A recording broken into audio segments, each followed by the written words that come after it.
4 मई 1799 श्रीरंगपट्टनम का किला और दीवारों पर गोलियों के निशान, खून की बूंदें अभी तक सूखी नहीं, और किले के एक अंधेरे सुरंग में एक लाश पड़ी है। कौन है वो? जब ब्रिटिश अधिकारियों ने चेहरा पलटा, उनकी सांसें रुक गईं, क्योंकि वो कोई आम सैनिक नहीं था। वो था भारत का टाइगर ऑफ मैसूर, टीपू सुल्तान।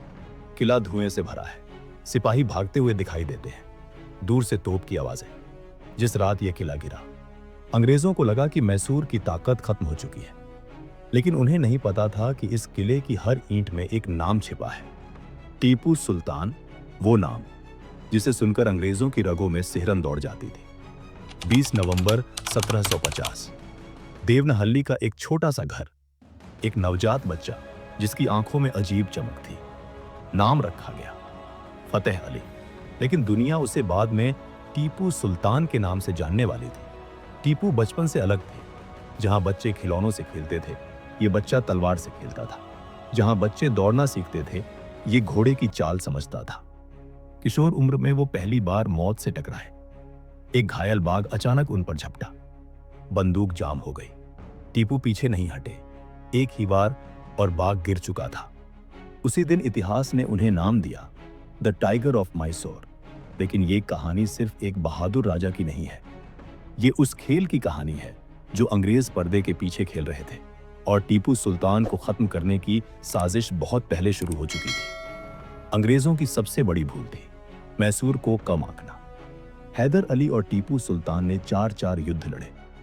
पहले 2 युद्धों में अंग्रेजों की हालत इतनी बुरी थी कि उन्होंने खुद लिखा, in India the most dangerous enemy we have is Tipu Sultan. Tipu ने यूरोप से आधुनिक हथियार खरीदे, रॉकेट टेक्नोलॉजी बनाई और दक्षिण भारत में एक ऐसी शक्ति खड़ी की जिसने अंग्रेजों के सपनों को हिलाकर रख दिया। लेकिन टीपू का असली दुश्मन अंग्रेज नहीं थे, उनके अपने लोग थे। किले के अंदर ही कुछ विश्वासघाती बैठे थे जो अंग्रेजों को जानकारी भेज रहे थे। टीपू जानते थे, फिर भी बोले, मैं अपनी धरती के लिए लड़ूंगा, चाहे आखिरी सांस ही क्यों ना बची हो। 4 मई 1799, ब्रिटिश सेना ने श्रीरंगपट्टनम को चारों ओर से घेर लिया। तोपें किले की दीवारों को चीर रही थी। टीपू सुल्तान अपने सिपाहियों के साथ अंतिम लड़ाई लड़ रहे थे। उनकी तलवार से निकलने वाली हर चिंगारी लगता था जैसे आजादी की चीख हो। दोपहर तक किला टूट चुका था, लेकिन टीपू पीछे नहीं हटे। उन्होंने कहा, मैं पीछे हटकर जीना नहीं चाहता, मैं मरूंगा, पर लड़ते हुए। जब युद्ध समाप्त हुआ, अंग्रेज अफसर एक सुरंग में गए।